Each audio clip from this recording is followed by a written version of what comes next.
Okay, it is now 8 o'clock, Sunday evening, September 16th. The grow bed has had plants in it since 3 o'clock this afternoon, so the rock went in, plants went in, cycled, got everything set up.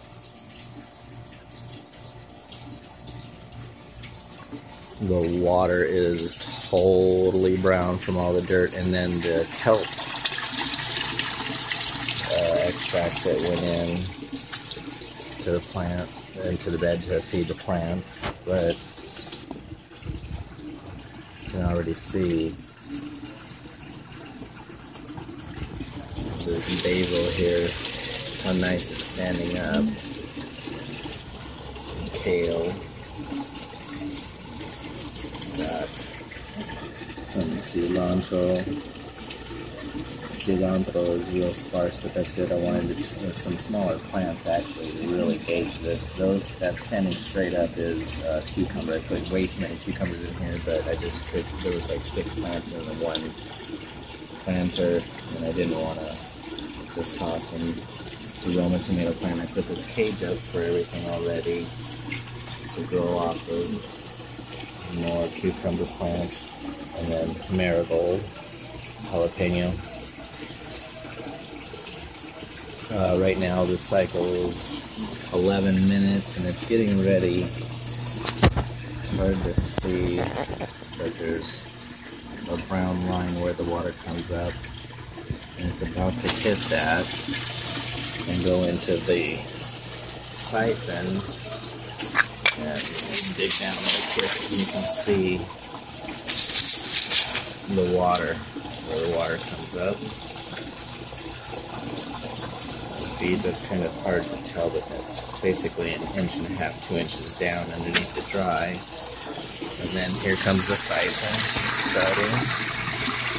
And as soon as that bell goes up, then it creates a vacuum. It takes 1 minute and 50 seconds to evacuate the bed until the siphon gets stopped. I have this extra compost, the old style frugal on the back, just to help speed up the clarity. You can see the water coming out of it. It's already clear. It's just, that's how much sediment and mud, kelp extract is in the water. And you can see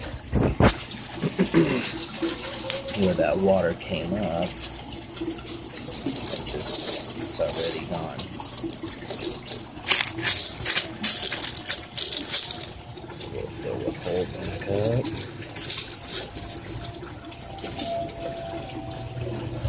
And it just keeps, hear it sucking air in there. So that air sucks in there enough.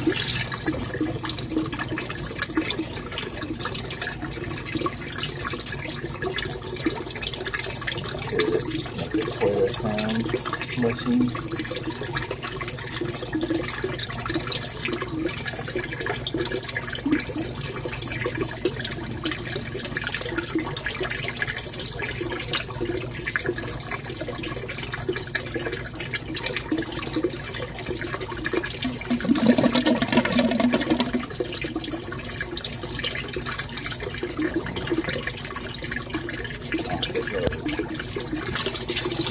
This black color right here, I went ahead and there's a T that runs down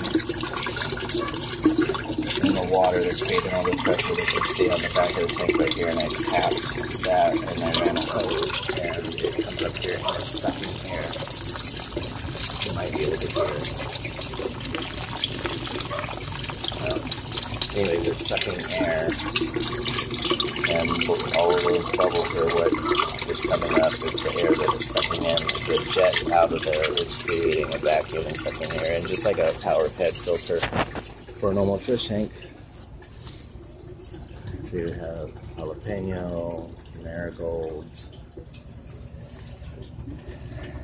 System. It's a little dark back here,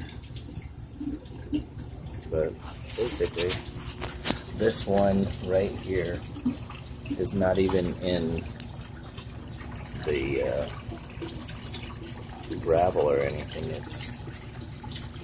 I didn't even plant it. It's just sitting there with the roots running underneath the water that's running over it. Hasn't even planted it. And look at it. It's just, leaves are all perky. Now in contrast, here's some marigolds in the dirt, and I even use some of the water out of this to supplement and moisten it. And that laying on the ground there is the cilantro out in the water. Same batch. The transplanting shock is just amazing.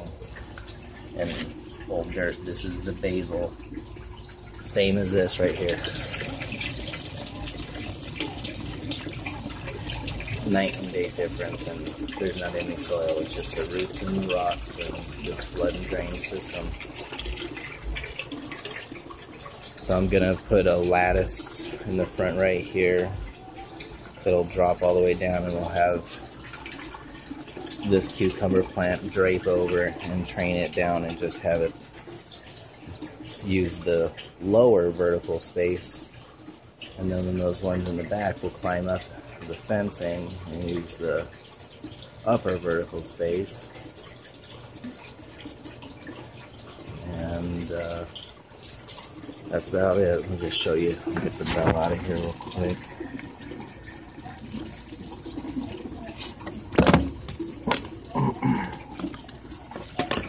So you can see it just goes up and over that. It just keeps coming up, coming up, coming up. Bell valve just drops around it, creates a small seal. Have this.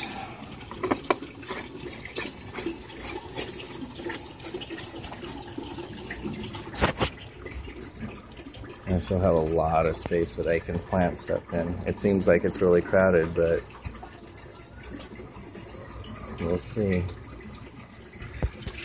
So anyways, the basic pH level of the water right now is 7.5.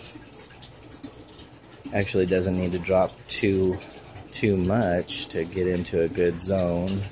So I'll keep checking it over the next few days, and hopefully the water will clarify within a couple days, and all of the sediment will just sit on the bottom of the planter barrel.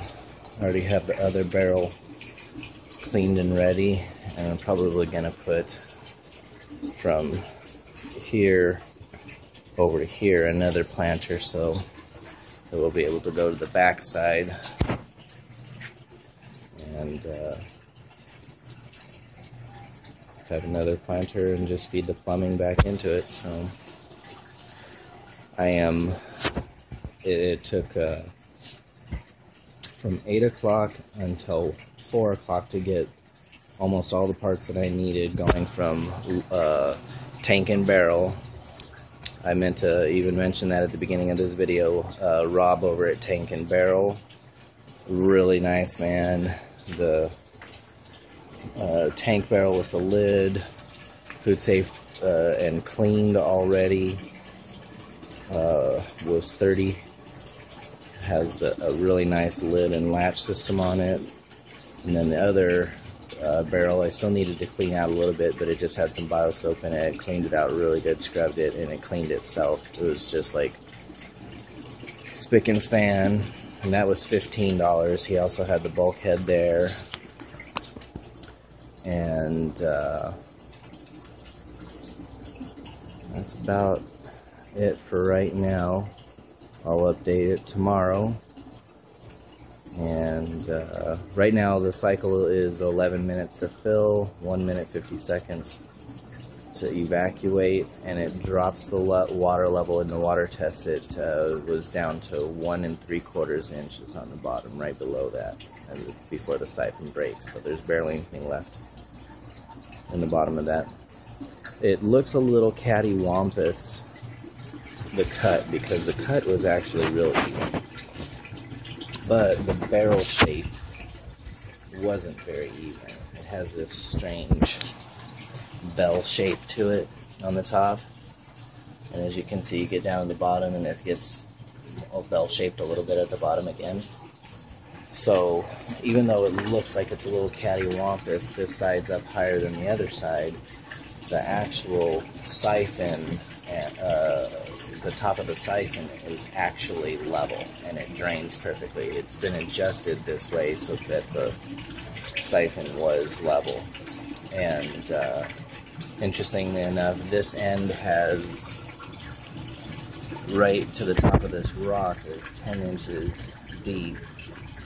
The cutoff is 8.5, so we're getting basically a 9-inch water level raise, and it's doing the same level on this side, so it worked out nice. And that's it.